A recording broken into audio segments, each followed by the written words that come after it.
Hi, today I am making something that's pretty special to me. This was my stepfather's recipe for stew and rice.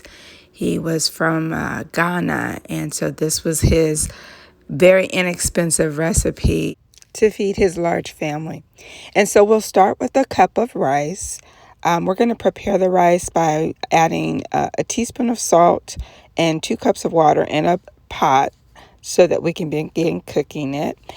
We'll also slice up a whole onion, 1 yellow pepper, and 1 8-ounce can of tomato sauce, as well as 1.5 to 2 pounds of ground chuck steak. And so you're going to cut that thinly. And we'll also have 2 cloves of garlic. So you'll start by sauteing your garlic in a pan, and then you're going to add the ground chuck steak to the hot pan, and then all the whole onion, all of the sliced onions, and we're going to just mix that.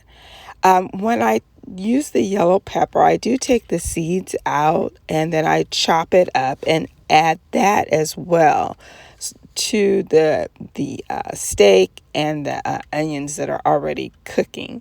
My seasonings for this is a half a teaspoon of pepper, a teaspoon of garlic powder, and a teaspoon of Lorry's seasoned salt. And so you're going to just cook this and until it's done with the onions and the yellow pepper and the seasonings.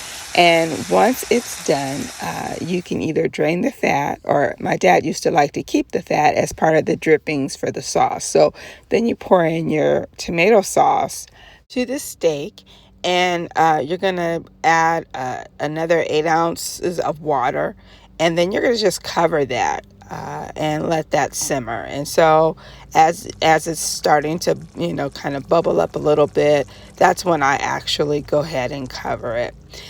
Next, my rice is done. I followed the instructions on the rice, and then I'm going to let my stew mixture cook about 15 minutes covered, and then it is ready to serve.